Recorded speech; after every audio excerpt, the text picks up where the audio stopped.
ನಮಸ್ಕಾರ ಎಲ್ರಿಗೂ. ನಾನೀಗ ಆರ್ಟಿ ನಗರ ಗಂಗಾನಗರ ಅಲ್ಲಿದ್ದೀನಿ. ವಿಷಯ ಏನಂದ್ರೆ ಇಲ್ಲಿ ಬೀದಿ ವ್ಯಾಪಾರಿಗಳನ್ನು ಒಂದು ಮಾರ್ಕೆಟ್ ಮಾಡಿಕೊಟ್ಟಿದ್ದಾರೆ. ಬನ್ನಿ ತೋರಿಸ್ತೀನಿ ಆ ಮಾರ್ಕೆಟ್ ಸ್ಥಿತಿ ಯಾವ ರೀತಿ ಆಗಿದೆ ಅಂತ. ಒಳಗೆ ಹೋಗ್ತಾ ಇದ್ದೀನಿ ನಾನು. ಇಲ್ಲಿ ಬೀದಿ ವ್ಯಾಪಾರಿಗಳಿಗೆ ಅಂದ್ಬಿಟ್ಟು ಸರ್ಕಾರದಿಂದ ಹಣ ಖರ್ಚು ಮಾಡಿ ಒಂದು ಒಳ್ಳೆ ರೀತಿ ಮಾಡಿಕೊಟ್ಟಿದ್ದಾರೆ.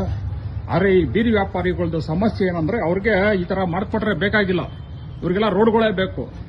ಇಷ್ಟು ಅಚ್ಚುಕಟ್ಟಾಗಿ ಎಲ್ರಿಗೂ ಕೂಡ ಒಂದೊಂದು ನಂಬರ್ಗಳೆಲ್ಲ ಹಾಕಿ ವ್ಯಾಪಾರ ಮಾಡ್ಕೊಳ್ಳಿ ಅಂತ ಒಂದು ಜಾಗ ಮಾಡಿಕೊಟ್ರೆ ಇದೊಂದು ತಿಪ್ಪೆ ಗುಂಡಿ ಮಾಡಾಕೋರೆ. ಇವರೆಲ್ಲ ಏನ್ ಮಾಡ್ತಾರೆ ಗೊತ್ತಾ? ಬನ್ನಿ ತೋರಿಸ್ತೀನಿ ಏನ್ ಮಾಡ್ತಾರೆ ಅಂತ. ಅಚ್ಚುಕಟ್ಟಾಗಿ ಒಂದು ಮಾರ್ಕೆಟ್ ಮಾಡಿದ್ರೆ ಬೀದಿ ವ್ಯಾಪಾರಿಗಳಿಗೆ ಅಲ್ಲಿ ಬಂದು ವ್ಯಾಪಾರ ಮಾಡ್ಕೋಬೇಕು. ಇವ್ರೇನ್ ಮಾಡ್ತಾರೆ, ಇಲ್ಲಿ ಬಿಟ್ಬಿಡ್ತಾರೆ. ಏನೋ ಅವ್ರಿಗೆ ಜಾಗ ಮಾಡಿಕೊಟ್ಟಿರೋದು. ಬನ್ನಿ ತೋರಿಸ್ತೀನಿ ಅವರೆಲ್ಲ ಎಲ್ಲಿ ವ್ಯಾಪಾರ ಮಾಡ್ತಾರೆ, ಬೀದಿ ವ್ಯಾಪಾರಿಗಳಿಂದ ಏನೇನು ಸಮಸ್ಯೆ ಆಗ್ತದೆ ಅಂತ ತೋರಿಸ್ತೀನಿ. ಮಾಡಿಕೊಟ್ರು ಕೊನೆಗೆ ಬಂದು ಫುಟ್ಪಾತ್ ಇವ್ರಿಗೆ ಎಲ್ಲೂ ಬೇಕಾಗಿಲ್ಲ, ಫುಟ್ಪಾತಲ್ಲೇ ಹಾಕೊಂಡು ಸಾಯ್ಬೇಕಿರಲ್ಲ ಬೀದಿ ವ್ಯಾಪಾರಿಗಳು. ನೋಡ್ಬೋದು ಇಷ್ಟು ಅಚ್ಚುಕಟ್ಟಾಗಿ ಸರ್ಕಾರದಿಂದ ದುಡ್ಡುಗಳ ಖರ್ಚು ಮಾಡಿ ಮಾಡಿಕೊಟ್ರೆ ಬೀದಿಗೆ ಬರೋದು ತಿರ್ಗಾ.